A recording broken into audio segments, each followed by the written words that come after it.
Marcus Whitfield was a billionaire. People around the world knew his name. They talked about his success. They talked about his money. They talked about his power. Marcus owned companies in many countries, that he signed deals worth millions in a single day, that he flew in private jets and lived in a mansion larger than most hotels to the world.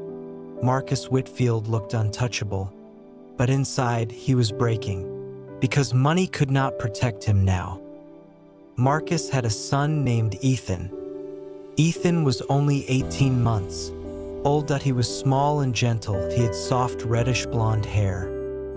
His cheeks were round and pale. His eyes were usually full of curiosity, but now his eyes were closed. They had been closed for 3 days. Ethan lay in a hospital bed that looked too big for him. White sheets covered his tiny body. Machines surrounded him on every side. Wires ran across his chest. Tubes went into his arms, that a small tube helped him breathe. The room was quiet, except for the steady beeping of machines. Each beep reminded Marcus that time was running out. Marcus sat beside the bed. He had not left the room in days. His expensive suit was wrinkled. His hair was messy. Dark circles sat under his eyes. He held Ethan's hand gently. It felt cold. Too cold. Marcus leaned closer. "Daddy's here," he whispered. "I'm right here, Ethan." His voice shook. "Please wake up." But Ethan did not move. 3 days earlier, everything had changed. Ethan had suddenly collapsed at home. He stopped responding. Marcus rushed him to the hospital in panic. Doctors moved quickly. Nurses ran tests. Machines were connected. Hours passed. Then the doctors came with answers Marcus did not want to hear. Dr. Harrison was the lead doctor. He had been a doctor for over 30 years. He had seen many hard cases. But this one hurt even him. He stood at the foot of the bed and looked at Marcus. "Mr. Whitfield," he said gently, "your son has a rare neurological condition." Marcus stood up fast. "What does that mean?" he asked. "It means his brain is not sending proper signals," the doctor explained. "His body is slowly shutting down." Marcus shook his head. "No," he said.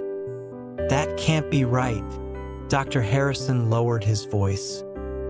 "We have tried all known treatments," he said. "I'm very sorry." Marcus felt his chest tighten. "How long?" he asked quietly. Dr. Harrison hesitated. Then he answered. "For days," he said. "Maybe less." The words echoed in Marcus's head. 4 days, 4 days to lose his son, 4 days to watch everything fall apart. Marcus raised his voice. "There must be something else," he said. "I'll pay anything." He named numbers most people would never imagine. 10 million, 20 million, 50 million. Dr. Harrison shook his head slowly. "Some things cannot be bought," he said. "I wish that were not true." Marcus sat back down. He stared at Ethan, so small, so quiet, that he felt fear like never before. Marcus refused to give up. He called hospitals around the world. He demanded the best doctors.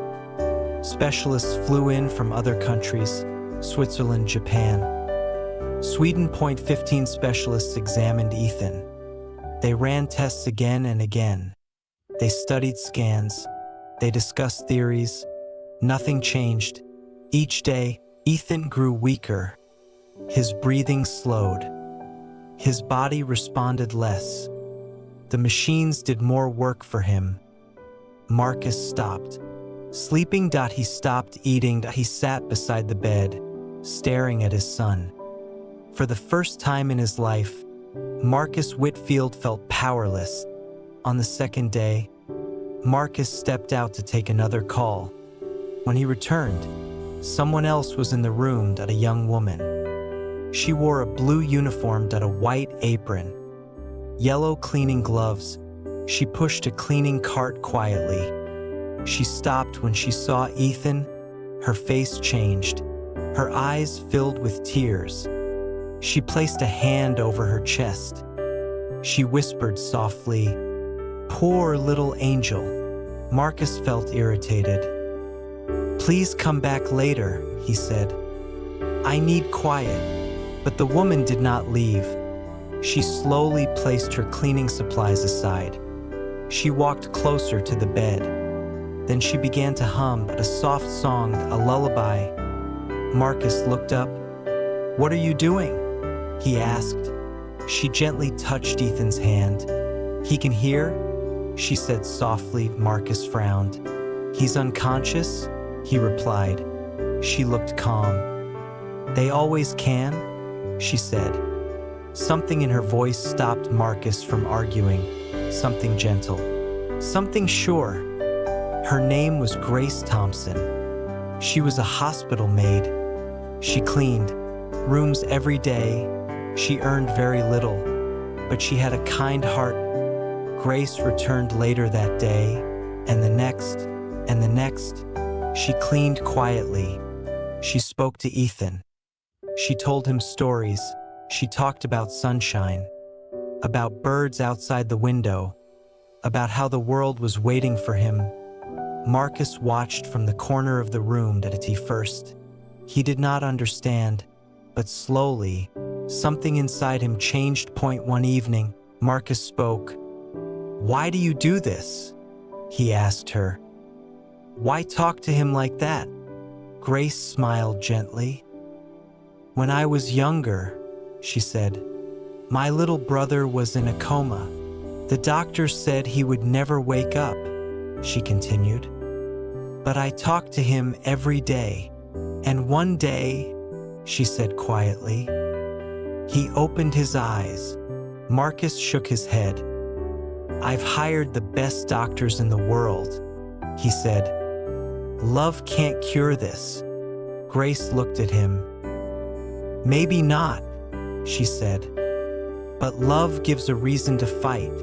Marcus said nothing, but he listened. Marcus did not reply to Grace right away. Her words stayed in his mind. Love gives a reason to fight. He had spent his whole life believing in numbers, plans, and power. Love was not something he understood anymore. That night, Marcus stayed alone in the hospital room. The lights were dim. The machines made soft sounds. Ethan lay still. Marcus watched his son's chest rise and fall slowly. He remembered the day Ethan was born. How small he was. How fragile. Marcus had promised himself he would give his son everything. But somewhere along the way, he had forgotten how to be present. Marcus spoke softly. "Ethan," he whispered. "I'm sorry." He did not know why he said it, but it felt true. The next morning, Grace returned. She cleaned quietly. She smiled at Ethan. She spoke to him like he could hear every word. Marcus watched closely. She did not rush.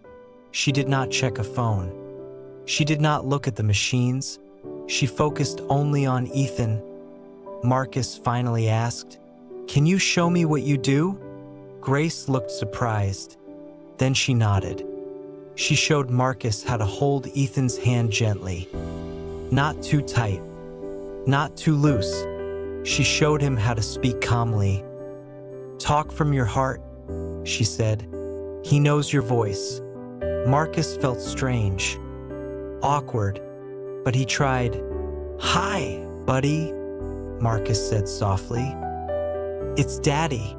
His voice broke. He told Ethan about the park they would visit one day, about the beach, about teaching him to ride a bike.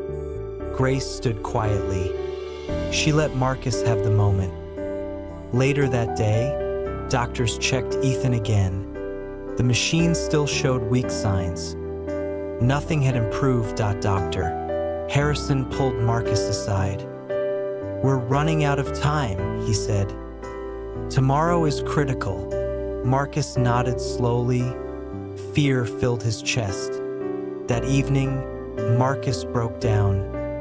Grace found him sitting on the hospital floor. His face was in his hands. His shoulders shook. I failed him, Marcus whispered. I built companies. I built wealth. But I didn't build time with my son. Grace sat beside him. The floor was cold. The hallway was empty. You didn't fail, she said softly. You're here now. That's not enough, Marcus said. I can't save him. Grace was quiet for a moment. Then she spoke. Let me stay, she said. With him, with you. Marcus looked at her. You don't have to, he said.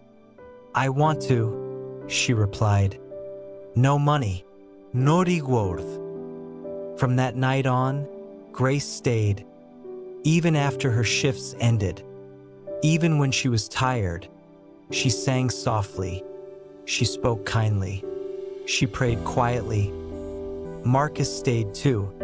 He did not leave the room. Together, they kept watch, hour after hour.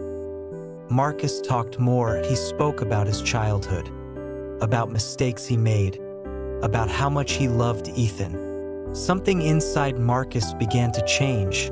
He was no longer thinking like a billionaire. He was thinking like a father.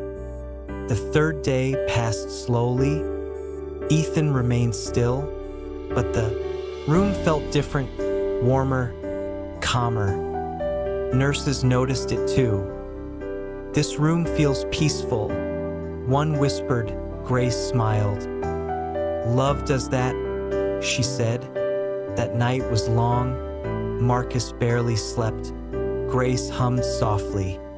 The fourth day arrived, the day everyone feared. The morning light entered the room. Grace sat near the bed. Marcus held Ethan's hand. The machines beeped steadily. Then Ethan's finger moved. Marcus froze. His heart stopped.